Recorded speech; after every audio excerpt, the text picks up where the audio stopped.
Ok, alors dans cette vidéo, je vais vous parler d'une autre super globale, la super globale post. Donc ce qu'on va faire, on l'utilise sur des formulaires. Donc, on va aller dans notre index HTML, PHP, je vais mettre plus grand, et je vais créer un formulaire. Excusez-moi, j'ai la voix un petit peu cassée, trop fait la fête. Donc action égale, je vais le laisser vide pour l'instant, méthode. Là, je vais choisir méthode égale post. Juste pour vous dire, ça marche exactement de la même manière aussi avec le get. Et en général, dans un formulaire, on utilisera plus la méthode post.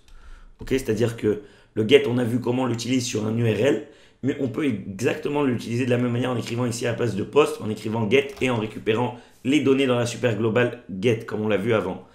Mais en général, sur les formes, on utilise post parce que non seulement post, il peut contenir plus de données et en plus, il est sécurisé. C'est-à-dire get, tout le monde peut avoir accès à ce qu'il y a écrit dans le get, tandis que le post, non. Donc, forme. Donc, on va créer un petit formulaire rapide. Hein. Input type égale texte. Name égale le nom, par exemple, d'une personne.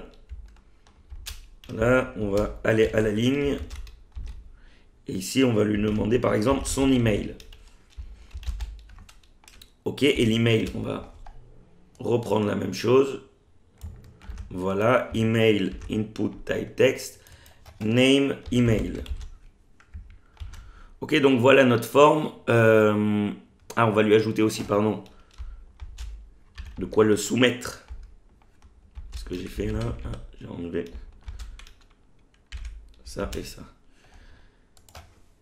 Donc il nous faut un bouton submit, input type submit.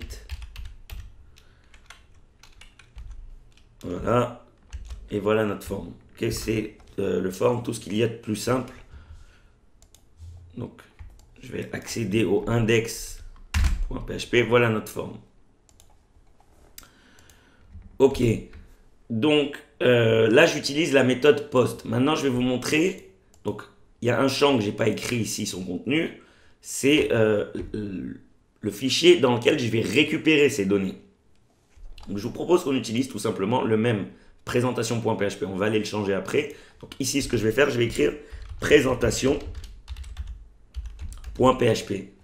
Quand je vais soumettre le form, il va m'envoyer vers la page présentation.php et là-bas, il va aller récupérer les données. Donc, ce que je vais faire maintenant dans le présentation.php, c'est que je vais tout simplement utiliser les données. Donc, par exemple, on va dire hello. Pardon, j'ai oublié, il faut mettre quand même du PHP. Hein. Donc, ce qu'on va faire, PHP. Pour vous montrer, le hello, lui, il peut être en dehors du PHP et le PHP, il peut être directement comme ça. Vous savez quoi? Pour changer un peu, on va faire ça. Echo. On va mettre un espace. Echo. Alors là, on va utiliser la super globale post. $_post. Donc on a donné, là, ce qui est important de retenir, c'est le nom que vous avez mis ici. Donc là, on a écrit nom et là, email. D'accord? Donc là, je vais dire post nom.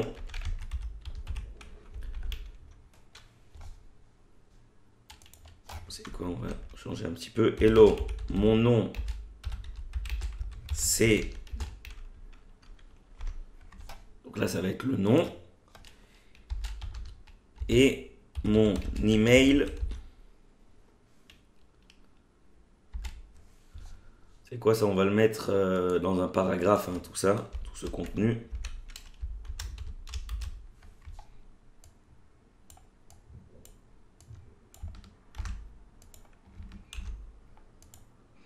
Hello, mon nom, c'est... Donc là, il y a un script PHP. Là, je reviens à mon HTML normal. Et mon email, c'est... Ok, encore une fois, j'aurais pu mettre tout en script PHP et afficher le tout. Ou afficher juste les variables en PHP. À vous de voir. On peut faire plusieurs choses. Echo $_post email. Donc là, je dois refermer le script PHP et normalement, on est bon. Ok, je vais vérifier. Donc là, je suis sur la page index. Je vous rappelle que la page index, le formulaire qu'elle soumet, elle le soumet à qui? À présentation.php. Donc là, si j'écris mon nom, John, et là, je mets mon email, John, je vais mettre tout ça un peu plus gros pour que vous voyez bien, John, apprendre à coder.com. Et là, je fais submit. Voilà, ça m'a envoyé vers la page présentation.php. Et vous voyez, j'ai bien récupéré les variables parce que ici, je les vois affichées. Hello, mon nom c'est John et mon email c'est john@apprendre-à-coder.com.